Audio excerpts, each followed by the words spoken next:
Olá, tudo bem? Estou aqui pela última vez no nosso encontro, ministrando a 8ª aula da disciplina de História da África. Chegamos então no momento final da nossa aula, trabalhando conceitos importantes de serem valorizados, de serem problematizados na nossa sociedade. Afinal de contas, como o professor Leandro aqui vem reforçando para você ao longo desses encontros, somos um país miscigenado e isso deve ser extremamente valorizado, correto? Venho falando para vocês sobre essa perspectiva do racismo há muito tempo. Isso é muito forte na nossa sociedade, né? Quando eu trabalho esse tema, eu gosto sempre de comentar uma particularidade da minha família, né? Porque eu sou descendente, o meu avô, por parte de pai, ele oriundo do Nordeste brasileiro, da cidade de Oiricuri, no Pernambuco. Se tiver alguém aí da cidade de Oiricuri, vai o meu abraço aqui do norte do Paraná. E meu avô, por parte de pai, é oriundo dessa cidade, veio para o sul do país tentar uma vida nova, uma vida diferente, né? Uma vida que ele buscava, não só para ele, mas para sua família. E ele, por ser negro e nordestino, enfrentou muitas dificuldades ligadas ao preconceito aqui no sul do Brasil. Ele reportava isso para a gente. E uma coisa muito interessante que sempre me intrigou é o fato dele sempre reforçar, durante os encontros familiares que nós tínhamos, do quão ele fez certo em casar com a minha avó. Porque ele era negro e casou com a minha avó bem branquinha. E falava que ele, nesse contexto, ele acabou contribuindo para branquear a linhagem de netos dele. Eu nunca tinha entendido por que meu avô falava uma situação dessa. Quando meu avô chegava para a gente, falava que ele contribuiu para branquear, porque, veja só, né, ele, negro, casou com a minha avó branquinha, e aí depois os filhos, né, o meu pai e as minhas tias, também acabaram casando com pessoas, né? Meu pai, com a minha mãe, minhas tias, com os meus tios, todos brancos também, e aí os meus primos, né, meu avô falava que a gente nasceu, ele branqueou a família. E eu sempre fiquei intrigado com essa situação, de onde meu avô tirou essa ideia, né? Hoje, como professor de história, sei exatamente de onde meu avô tirou essa história. No século XIX, no Brasil, houve a política do branqueamento, porque no século XIX acreditava-se aqui no Brasil que o Brasil ele era um povo degenerado, um povo inferior, porque ele sofreu muito com o processo de mistura de raças. A raça branca, a raça negra e a raça indígena, nesse processo de miscigenação, fez surgir um povo degenerado, que no caso é o Brasil. Então criou uma lei, uma política de incentivo para a vinda de imigrantes, no caso brancos e europeus, para misturar com essa raça miscigenada, e acreditava-se que com o passar do tempo você teria assim uma população branca e aí nós teríamos um país melhor, né? Porque a degeneração do Brasil se dava porque tinha muitos negros. Então, com o tempo, brancos misturando com negros, branco misturando com negros, daria uma população branquinha. Essa situação, hoje, nós sabemos que ela deve ser colocada no ostracismo mesmo, né? Porque a miscigenação, se no século XIX era visto como algo negativo, hoje é visto como algo extremamente positivo. A ciência mostrou para nós que nós não somos raça, só que o Brasil nunca problematizou uma situação como essa. Por isso que o meu avô trazia para a nossa família essa ideia de branqueamento, porque nós nunca problematizamos e hoje nós temos a oportunidade de fazer isso. Infelizmente, o meu avô não é mais vivo, não está mais vivo, senão eu teria todo o prazer do mundo de desconstruir do imaginário dele esse pressuposto racista que foi instituído no Brasil numa forma de lei, mas quando depois essa lei foi revista, nós não problematizamos essa situação e muitas pessoas ainda carregam esse pressuposto no seu imaginário. Então inicio esse nosso último encontro demonstrando a você o quão importante é a problematização de perspectivas que ainda de uma certa maneira corroboram na atualidade para práticas ligadas ao racismo, a um preconceito, numa sociedade tão rica como a nossa, culturalmente falando, graças a esse processo ligado à miscigenação. A miscigenação ela é rica, ela é importante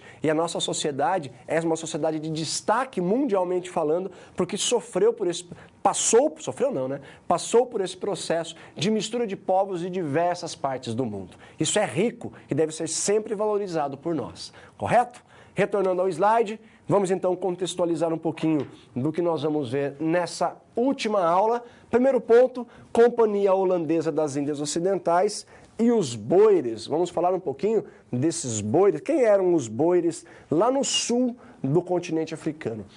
conflito entre esse grupo que se formou onde hoje é a África do Sul e também os ingleses. E a segregação instituída na África do Sul, o conhecido apartheid, que dividiu, segregou, a palavra, a gente pega o conceito apartheid e busca traduzir ela para o português, a palavra mais próxima, mais coerente nós devemos usar é a palavra segregar. A divisão entre brancos e negros que se deu na África do Sul durante muitas décadas e que acabou, levando a comunidade negra a ser prejudicada de uma forma bem significativa na África do Sul. Ok? Pressupostos apresentados. Vamos então à primeira parte da nossa aula. Analisar então ali a Companhia Holandesa das Índias Ocidentais e os Boeres. Aqui então, pego ali e mostro para você um mapa demonstrando principalmente o sul do continente africano, a região conhecida atualmente como África do Sul. Território muito rico. O processo de independência da África do Sul é bem interessante da gente problematizar, porque ele foi bem distinto do que ocorreu com outros países africanos, que enfrentaram logo depois do processo de independência, muitos países africanos, situações muito complexas ligadas à guerra, a disputas ideológicas, golpes de Estado, ditadura. Não é à toa que a África do Sul, assim como o Brasil, faz parte hoje de um bloco econômico reconhecido internacionalmente, que é os BRICS, Brasil, Rússia, Índia, China e África do Sul. Graças ao processo de independência, o processo de quebra do apartheid, principalmente também com a ascensão à presidência de um importante líder sul-africano, mas também de referência mundial, que no caso é o Nelson Mandela, que depois, quando ele assume a presidência da África do Sul, lá no início dos anos de 1990, 1994, depois de passar quase 30 anos preso porque lutou contra o racismo, o Nelson Mandela se coloca como presidente, é eleito presidente da África do Sul, e ao invés de ele incentivar práticas ligadas ao ódio contra a comunidade branca, por exemplo, que o levou à prisão, porque ele lutava, pegou em armas para lutar contra o apartheid, muito pelo contrário, ele buscou unir a comunidade sul-africana. Um filme bem bacana que fala sobre isso é um filme dirigido pelo Clint Eastwood, chamado Invictus, que vai mostrar, inclusive, como o Nelson Mandela se utilizou do esporte para lutar contra o apartheid. Para lutar contra o apartheid não, porque o apartheid de 1995, quando tem a Copa do Mundo de Rugby, que é o esporte que o Nelson Mandela utilizou, não para acabar com o apartheid, que já tinha sido colocado ali, já tinha sido ressignificado essa lei no apartheid, mas sim para tentar unir a população sul-africana de brancos e negros, que durante muito tempo, muitas décadas, foi separada, houve esse processo de segregação, e como ele utilizou do rugby, como o esporte é importante para unir a comunidade. Em 1995, a África do Sul acabou sendo campeã mundial da Copa do Mundo do rugby, que aconteceu na África do Sul.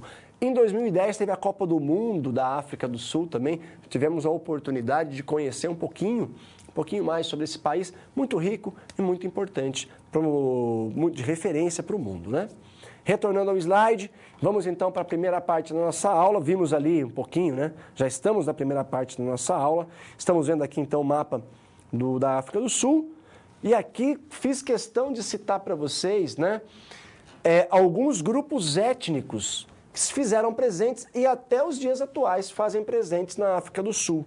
Vamos pensar ali no grupo linguístico Khoisan, Então temos os Khoikhoi, Hotentotes, grupo nativo que desenvolviam atividades pastoris, e os Sans, bosquímanos, que eram caçadores e coletores.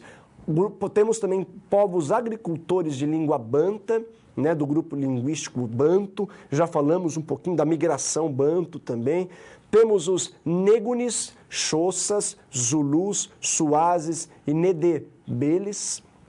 Os Sotôs, ali os Bassotos, Pedis e Tsuanas, os Vendás e Tsogas.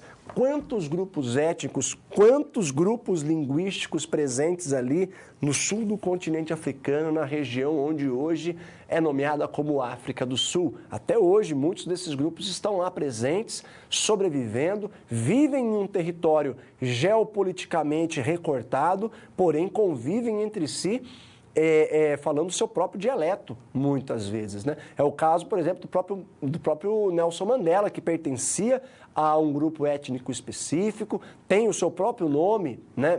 Mandiba, se eu não me engano é esse, o seu nome étnico, né? E também o nome oficial, Nelson Mandela, como ele é reconhecido mundialmente. Mas é interessante a gente falar sobre isso, que muitos, até na atualidade, né? Muitos pastores, muitos agricultores, principalmente pastores que têm que levar rebanhos de um território para o outro, muitas vezes falam mais do que 2, 3 línguas, né? São poliglotas, mas não nessas línguas instituídas que nós temos hoje, europeias, português, inglês, alemão, francês, não. Aqui nós estamos falando de grupos, de línguas ligadas a esses grupos étnicos. Assim como no Brasil nós sabemos hoje da existência o português é a língua oficial, mas nós sabemos hoje da existência de aproximadamente 200 línguas diferentes que existem ainda no Brasil. E quantas línguas que nós não tivemos acesso, né? Quantas que se perderam, né? Ao longo do processo de dominação, de aculturamento, pelo que passou esses diversos grupos nativos aqui dos continentes sul-americanos. Da América, mas na parte sul do continente americano. Retornando ao slide. Companhia Holandesa das Índias Ocidentais chegou à cidade do Cabo, mais especificamente no sul do continente africano, excelente porto nessa região, no ano de 1652. Terras que foram expropriadas dos coicoís. Colonos, aos poucos, tornaram-se criadores de gado. Contato dos coicoís com os descendentes dos colonos calvinistas holandeses. Aí nós temos essa mestiçagem que a gente vem falando bastante. O boires, aí eu queria falar para vocês, para a gente pensar um pouquinho nesse termo cunhado, né, para se referir aos boires, que é um termo que significa camponês no idioma holandês. Então, está esse grupo que se formou no sul do continente africano, graças a essa chegada dos holandeses nessa região, e aí nós temos como significado da palavra, do conceito, da terminologia boires, descendentes dos colonos calvinistas da Holanda, da França e da Alemanha. Só que os boires, é interessante a gente falar um pouquinho sobre eles, que eles não se enxergavam como europeus. Isso é um ponto bacana. Não se identificavam com os europeus, mas também não se identificavam enquanto nativos. Então, é uma espécie de grupo que foi se formando na África do Sul, que não é europeu, mas também não é nativo, né? Não se identificavam com esses grupos étnicos que viviam no sul do continente africano. Retornando ao slide, mas dominavam como colonizadores e se afirmavam superiores como os nativos. Então, olha que interessante, né? Que conflito identitário. Eu não sou europeu, mas não sou nativo, né? Mesmo não sendo europeu, coloco em prática atitudes europeias de colonização para com esses povos que viviam no sul do continente africano. Correto? Então, os boires é um grupo específico interessante e importante da gente estudar, principalmente porque eles foram se formando no sul do continente africano, foram desenvolvendo estratégias de ocupação territorial, desbravando territórios, instituindo cidades, fronteiras. Retornando ao slide, os boires, e também isso é um ponto importante, podem ser considerados como a base social para a formação do apartheid. O apartheid em si, dentro do plano legal, e quando eu falo legal não é de bacana, né, mas sim de legalidade. O apartheid como um plano da legalidade, das leis, né, ele passou a se instituir definitivamente no continente africano, na África do Sul, a partir do século XX. Porém, ele já vem sendo trabalhado, essa questão da segregação, já desde os movimentos de ocupação territorial empreendidos pelos boeres, lá no século XVII. Então, essa é a genealogia do desenvolvimento do apartheid. A gente tem que entender o apartheid dentro desse processo, que ao longo dos séculos foi se formando uma base estrutural para que no século XX ela fosse definitivamente instituída pelo Estado como lei segregacionista dividindo brancos e negros. Retornando ao slide, desenvolveram no século XVIII, inclusive, um próprio idioma chamado Afrikaner. Aí, a partir de 1806, a Inglaterra estabeleceu-se definitivamente na África do Sul. E aí é interessante a gente falar um pouquinho da Inglaterra, E quando a gente fala da Inglaterra, aqui século XIX, mais uma vez reforçando, a gente tem que contextualizar esse período com o que estava acontecendo na Europa, que no caso é a Revolução Industrial. A Inglaterra, por ter sido pioneira da Revolução Industrial, ela no século XIX se torna a principal potência europeia e principal potência imperialista do mundo. Se no período moderno Portugal e Espanha se destacam como as principais potências, mundialmente falando, né, formando ali, dominando certos territórios na América, na África, na Índia, né, no Oriente, a partir do século XVIII e século XIX, principalmente a partir do século XIX, a Inglaterra se torna, então, a principal potência econômica mundialmente falando. Ela vai perder esse poder, essa alcunha, vai começar a perder a partir da Primeira Guerra Mundial e definitivamente a partir da Segunda Guerra Mundial, com o fim da Segunda Guerra Mundial, que ela é substituída enquanto potência, principal potência, pelas duas potências econômicas que eu citei na aula anterior, né? No caso, Estados Unidos, capitalista, e União Soviética, comunista. Mas no século XIX, a Inglaterra era a principal potência econômica. Está adquirindo e dominando território no continente africano, na América do Norte ali, né? Apesar que no século XIX os Estados Unidos já tinham conquistado a sua independência. Mas no século XVIII, até lá, a década de 1770, as 13 colônias ainda eram colônias, pertenciam à metrópole inglesa. Mas aqui, então, no século XIX, início do século XIX, os ingleses passam a ocupar esse território dominado pelos boeres no sul do continente africano. E querem dominar o território, e querem explorar esse território, as riquezas presentes nesse território,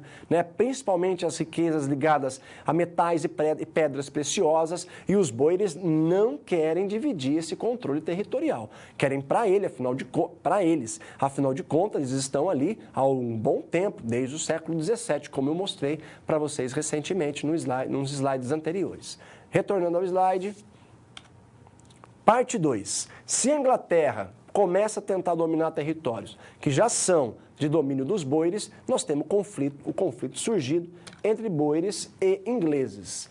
Fuga dos boeres para o interior da colônia. Quanto mais os ingleses vão adentrando o território dominado já pelos boeres, mais os boeres vão expandindo as suas terras, vão se distanciando dessa dominação inglesa. Aqui nós temos uma batalha de Isandlwana, acredito que seja assim que se pronuncie, né? Que ocorreu em 1879.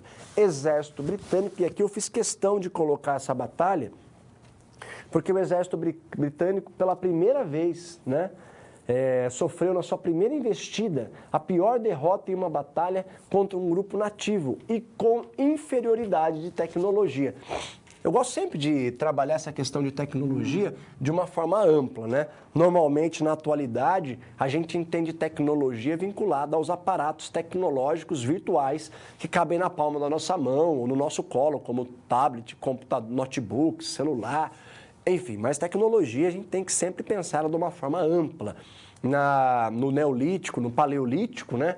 Períodos anteriores à Idade Antiga, por exemplo, né? Arco e flecha eram tecnologias fundamentais, foram tecnologias fundamentais criadas pelos seres humanos e que contribuíram de forma significativa para o nosso desenvolvimento, ocupação territorial e tudo, né?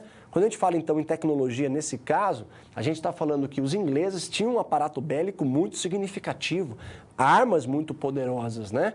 E os nativos ali que eles enfrentaram nessa batalha citada, eles não possuíam essas armas bélicas, né? Armas de fogo, no caso, correto? Mas conseguiram enfrentar os ingleses e derrotar os ingleses, já no final do século XIX. Olha que interessante. Retornando ao slide. Anos de 1870, duas repúblicas boeres independentes se formam no sul do continente africano, Transvaal e Orange. Percebe que são repúblicas instituídas e formadas pelos boeres.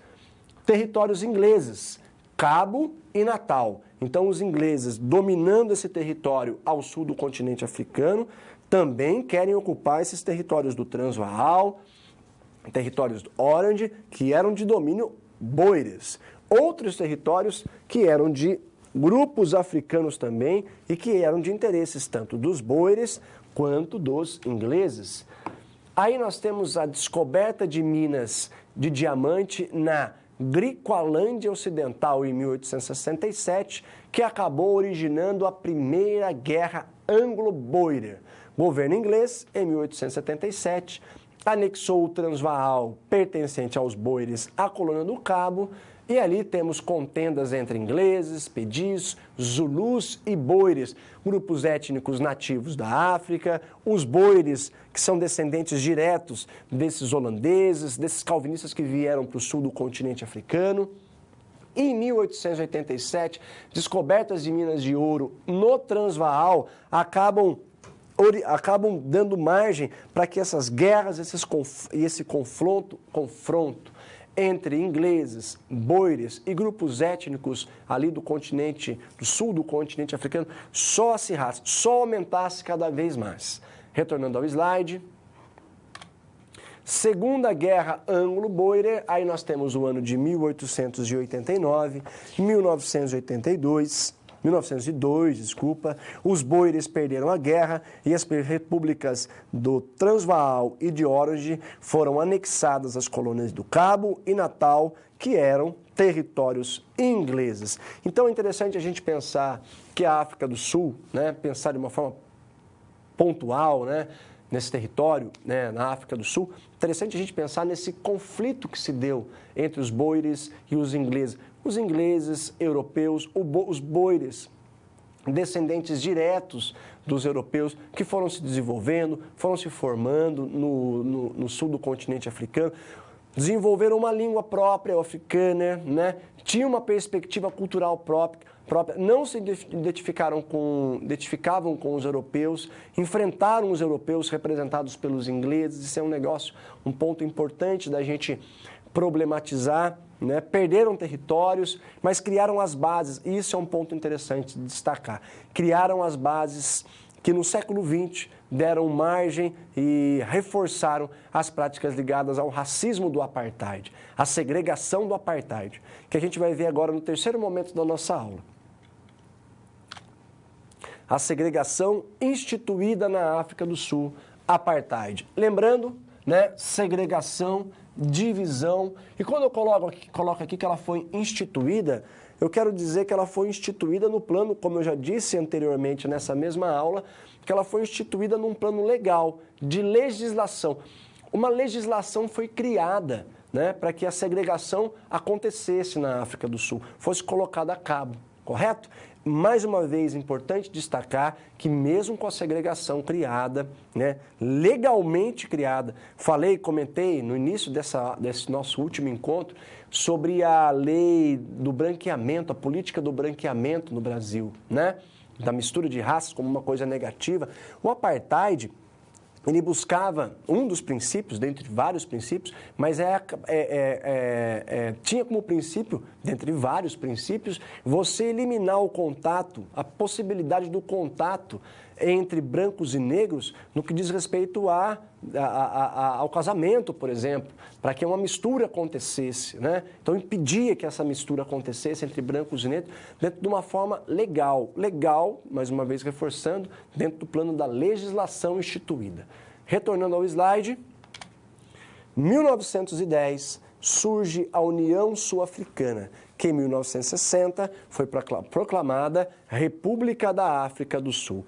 E aqui eu separei para você algumas leis segregacionistas que foram criadas na África do Sul e que colaboraram de forma significativa para essa divisão entre grupos que ocorreu no sul da África, no sul do continente africano, no caso, África do Sul. Então, a primeira lei que eu coloquei, Lei do Banco de Terras. Africanos não negros não poderiam ocupar mais do que 13% do território africano.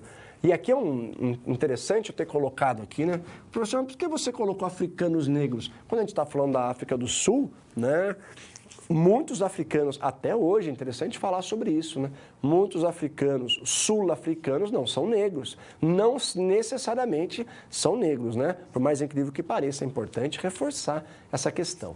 Retornando ao slide, Então, olha só, 13% do território sul-africano, os africanos não poderiam ocupar mais do que 13%. Então, como é o nome dessa lei? Lei do Banco de Terras. Tem mais leis também. Lei do Registro Populacional. Obrigatoriedade de todos portarem uma cédula de identificação que classificava a população em brancos, mestiços, asiáticos, negros ou africanos. A pessoa tinha que andar na África do Sul portando esse documento, com o risco, inclusive, de ser presa. No caso, um negro que não tem o seu documento portado podia, inclusive, ser preso nesse contexto segregacionista que foi se formando no século XX na África do Sul. Retornando ao slide. Lei de áreas de grupos determinava os espaços geográficos para cada população, bairros étnicos. E o principal, talvez o principal bairro étnico mais conhecido, né, que se formou na África do Sul, na cidade, na capital da África do Sul, Joanesburgo, é o bairro de Soweto. Inclusive nos anos 90, quem viveu aí os anos 90, como o professor Leandro viveu, lembra lá de um grupinho de pagode que tinha lá muito famoso, chamado Soweto. Né? Esse grupo de pagode colocou o nome no seu grupo em referência a esse bairro sul-africano chamado Soweto, que é o maior bairro criado para a comunidade negra na África do Sul, com um número aproximado de 4 milhões de pessoas que viveram nesse território, ou seja, não podia viver fora desse território. Correto? Você imagina só, um bairro com um tamanho de populacional como esse, né? Muitos conflitos e confrontos surgiram, não tenha dúvida. Retornando ao slide. Lei de conservação de diversões separadas. Política de separação espacial em espaços públicos. Veja só você que uma lei foi criada para você separar em espaço público a convivência entre brancos e negros. E aqui eu peguei algumas imagens para mostrar para vocês essa questão da segregação instituída, né, na sociedade sul-africana. Então ali, ó, jovem negro, primeira imagem, jovem negro sentado no braço de um banco reservado aos brancos. Então ali é como você pode perceber, né? É um banco especificamente criado para o europeu branco sentar. O negro está sentado no braço do banco. A pessoa, né, o ser humano ali, está sentado no braço do banco. A imagem abaixo, crianças brancas em bancos reservados para brancos. Aí, no caso, as criancinhas brancas. Ao lado, na praia, né, uma praia sul-africana reservada para brancos. Ou seja, você negro não pode estar frequentando esses espaços, seja o banco, seja a praia, com risco inclusive de ser preso. Banheiros separados para negros e brancos, né? Então veja lá, essa imagem muito impactante para nós que estamos aí vivenciando o século XXI, né? Você tem de um lado um branco saído do banheiro, do outro lado um negro saído do banheiro. Escolas para branco e para negro também foram desenvolvidas. O negro não poderia frequentar escolas para branco e vice-versa. O modelo educacional voltado para o branco era um modelo educacional de valorização da sociedade branca. O modelo educacional criado e desenvolvido para os negros era um modelo educacional que buscava incentivar a inferioridade do negro na comunidade sul-africana. Que impressionante isso, né? A gente que vive no Brasil, por mais que a gente fale da política do branqueamento, nós não tivemos políticas mais profundas como nós tivemos na África do Sul, como também existiu nos Estados Unidos, né? Leis segregacionistas de espaços frequentados para brancos e para negros. A partir dos anos 60, nos Estados Unidos, essas leis foram problematizadas. É o que eu disse a você, né, nas aulas anteriores, né, sobre a questão das políticas e ações afirmativas.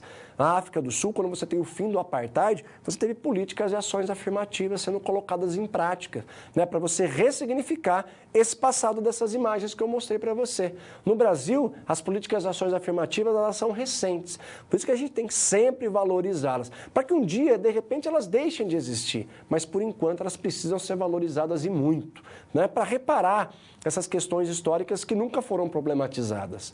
Retornando ao slide, a maioria negra, portanto, era destituída de direitos de voto e representação parlamentar. A união conjugal entre brancos e negros eram proibidas.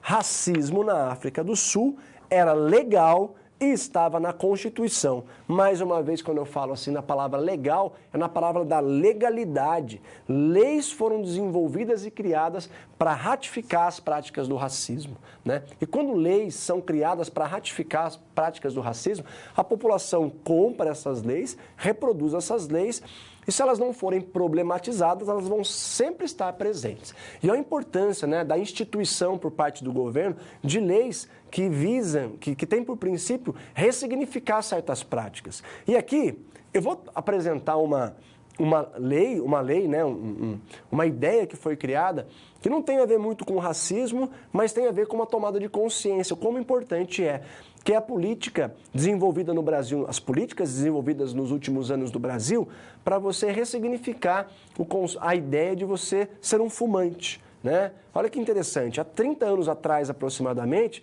era comum você ir em shopping, restaurante, aviões inclusive, ver pessoas fumando nesses espaços. Ressignificamos essa ideia através de leis instituídas constitucionalmente. E de 30 anos para cá, diminuímos significativamente, né, o número de fumantes, e hoje ninguém questiona a questão de você não fumar dentro de um espaço fechado, como um restaurante, um shopping ou um banco, por exemplo.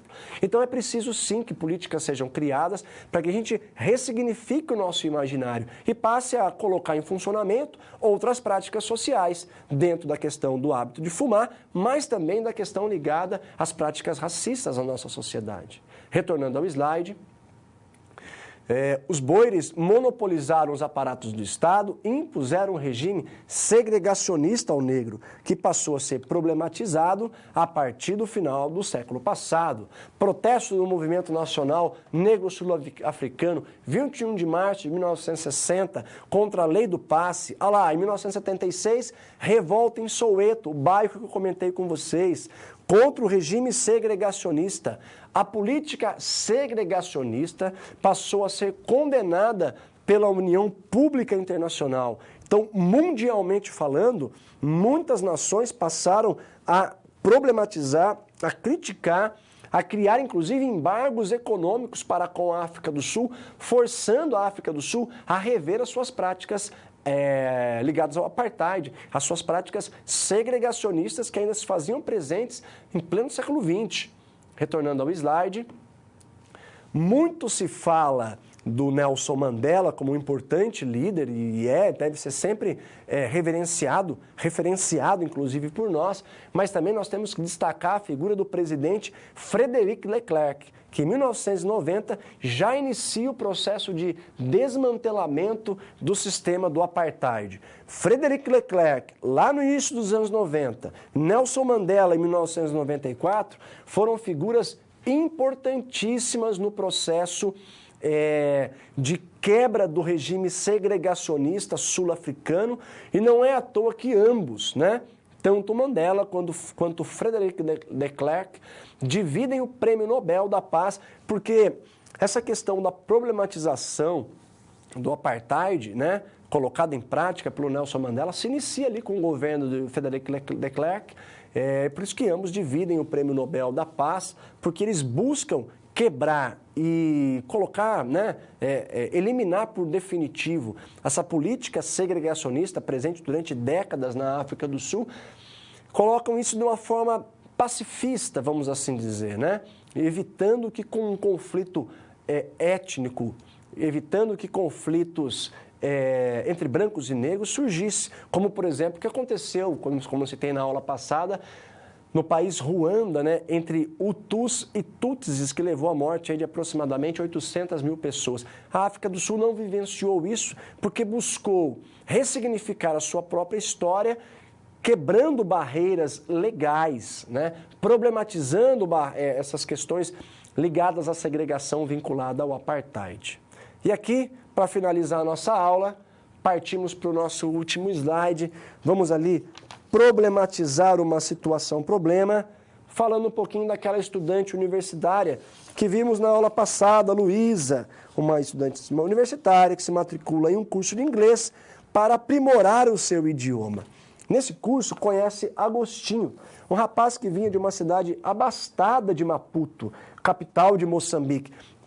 E aí eu uso esse termo, uma família abastada, justamente para a gente pensar que na África do Sul também tem as suas divisões classistas, né? Ricos e nem pessoas nem tão ricas assim, pobres, classe média alta, classe média baixa. Assim como no Brasil, muitos países africanos também possuem essas divisões classistas. Então aqui nós temos uma aluna brasileira que tem contato com um aluno de uma sociedade africana pertencente a uma família mais abastada, financeiramente falando. Retornando ao slide, Luísa se surpreende com a fala de Agostinho, que veio de Moçambique, né?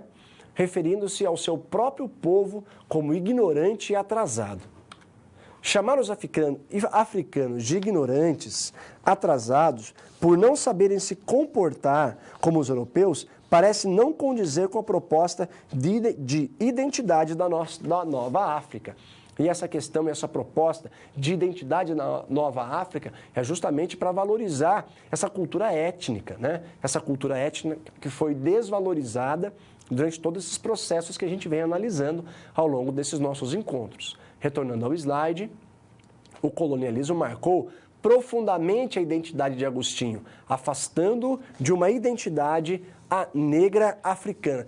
É tão forte, por isso que eu iniciei essa nossa última aula falando dessa referência familiar que eu tenho, né? É tão forte no imaginário, né, das pessoas que vivenciaram as práticas racistas, essa vivência de segregação, de preconceito, né, que muitas vezes há uma negação da sua própria identidade enquanto negro, né? Quando meu avô fala de ter branqueado a sua linhagem, ele está ali de uma forma ou de outra tentando fazer com que a gente, né, não sofresse esses preconceitos que ele, de uma certa forma, vivenciou durante toda a vida dele, né?